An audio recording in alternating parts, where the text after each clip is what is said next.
Guys, I need to take a deep breath before I even start this video. Welcome back to TheWildWeeb. If you watched my last video covering Volume 1 and Volume 2 of Lord of the Mysteries, you already know I was completely on board the hype train. But today, I have to admit something. Back then, I knew nothing. I was a frog in a well because I just finished Volume 3 Traveler and Volume 4 Undying, and the story has somehow leveled up again. Lord of the Mysteries is no longer just really good. This thing is absolute peak fiction. We are now roughly halfway through this colossal web novel, and if the author Cuttlefish That Loves Diving is already cooking like this at the midpoint, I am honestly terrified, in the best way possible, about what the remaining volumes are going to do to my sanity. Today, we are breaking down why Volume 3 and 4 elevate LOTM from an amazing story into a straight up masterpiece. First, I'll give my spoiler free thoughts to convince anyone who still hasn't started reading this series. Then, we dive straight into full spoiler territory because there is a certain moment at the end of Volume 4 that I have been dying to talk about. Yes, dying. Volume 4 Undying. Okay, I'll stop. If you haven't watched my review of Volume 1 and 2, pause this video, go check them out first. Link in the description. And then come back. Alright, let's talk about peak fiction. Let's start with the vibe shift. Volume 1 and 2 were incredible, but they were a slow burn. They carefully set up the power system, the churches, the tarot club, the politics of Backlund, and how terrifying Beyonders actually are. It was like the tutorial level of a game. You are learning mechanics, you are learning the lore, you feel pretty confident. And then Volume 3 kicks the door open and says, Tutorial's over, welcome to the real game. Because suddenly we leave the streets of Backlund and we go to high seas. And this is where Klein's most iconic persona appears, Gehrman Sparrow.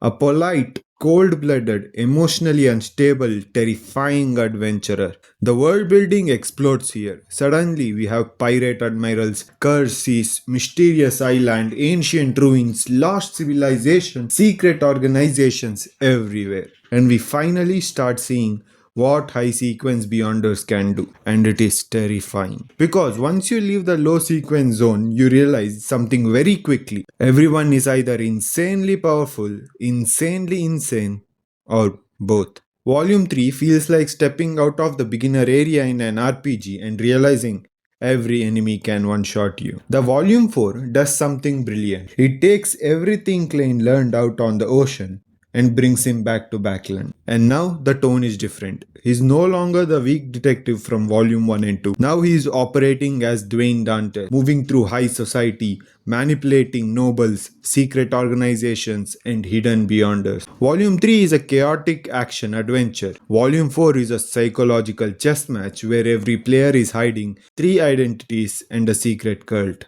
And Klein? He's no longer just surviving, he's pulling the strings. The character development across these two volumes is insane. If you haven't actually started reading LOTM yet, what are you doing? Seriously? Go read it. Right now. I'll wait. Okay, now for the rest of you. Alright, it's just us now. Let's talk about Gehrman Sparrow. Because this persona is one of the funniest things ever written. On the outside, Gehrman Sparrow is this terrifying hunter of pirates. The man walks into a bar and the entire pirate crew starts sweating. But inside Klein's head, absolute chaos. He's calculating expenses, complaining about food prices, doing potion digestion theory, and occasionally panicking about whether his fake personality is too insane. The duality is incredible. Volume 3 is packed with insane moments. First of all, Gehrman basically becomes a one-man pirate extermination program. He hunts pirate crews not for justice, but because his sealed artifact Creeping Hunger needs to eat beyonders. Imagine being a pirate on the five seas and hearing Gehrman Sparrow is nearby. You're not worried about the navy, you're worried about becoming someone's lunch. Then we meet some of the most memorable characters in the series. Danitz, the most bullied pirate in literature. Edwina Edwards, Vice Admiral Iceberg, and also Cat Leia, Admiral of Stars. Danitz especially becomes Klein's professional victim. The man gets threatened, kidnapped, psychologically bullied, used as a bait, and somehow survives the entire thing. Then it deserves a trauma compensation fund. Then we get to one of the coolest arcs in the volume, Grozel's Travels. This arc is insane. A magical book traps people inside a giant epic fantasy story. Inside the book are dragons, ancient kings, and a dying heroic world.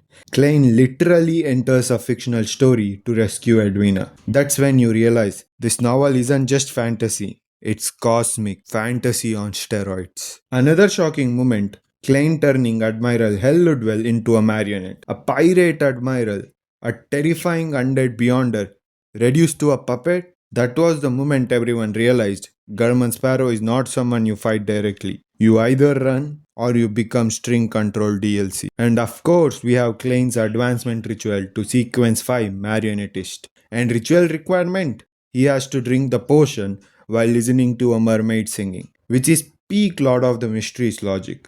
Normal fantasy ritual, slay a dragon. Lord of the Mysteries ritual, find a mythical creature, listen to it sing, and hope you don't go insane. The reason is actually fascinating. The potion tries to turn the user into a puppet. The mermaid song anchors their emotions, preventing complete loss of control. Dark, weird, and incredibly insane. From this point onwards, Klein's ability get extremely disturbing. He can literally control people's spirit body threads, turn them into puppets, store them like tools. It's horrifying, but because it's Klein, we are all cheering. Then Volume 4 pulls us back into Backlund, and now Klein is operating as Dwayne Dantes, a mysterious wealthy gentleman, and this arc is basically political manipulation plus secret cult warfare plus demigod plotting. The tension here is incredible. We see conspiracies involving royal families, hidden churches, secret organizations, and ancient gods. Everything is building toward one confrontation. The man responsible for the tragedy of Tingen. The man who caused the death of Dunsmith. The man with the cursed quill. Ince Zangwill. When Klein finally confronts him, the emotional fight is crushing. Because this isn't just a fight, this is the closure of the entire first arc of the story. And when Klein finally fires the shot and says, "This is for the captain, this is for me," I lost my mind. Absolute chills. But then comes the moment that made my brain explode. To advance to sequence 4 Bizarro Sorcerer, Klein needs to perform a great act before 1,000 spectators. But the battle is happening in a hidden battlefield. There are no spectators. So you are thinking, how is this ritual going to work? Then Adam appears. Adam. And he casually drops the most insane lore bomb ever. For a spectator pathway angel, witnessing something is equal to thousands of spectators. Meaning, the ritual condition is fulfilled. Just like that, Klein drinks the potion and becomes a demigod. The power system, the plot, the emotional revenge, everything comes together in one moment. It's storytelling perfection. And then, Cuttlefish twists the knife.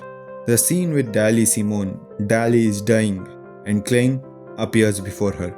Disguised as Dunsmith, he gives her one last dance, one final goodbye. It's beautiful, it's devastating, and it perfectly captures what Lord of the Mysteries does best: victory with a cost. Honestly, I'm still recovering from that ending, but now we are entering demigod territory. The Tarot Club is growing stronger, the scale of world is expanding toward the cosmos itself, and the mysteries behind everything are only getting deeper. So, whatever Cuttlefish is cooking with Volume 5 and beyond, I am seated, napkin ready, mentally unprepared. And what did you guys think about Volume 3 and 4? Was the Ince Zangwill fight as hype for you as it was for me? Let me know in the comments. But please, no spoilers for the future volumes. If you enjoyed the video, like, subscribe to the Wild Weeb, and I'll see you guys in the next video. Peace.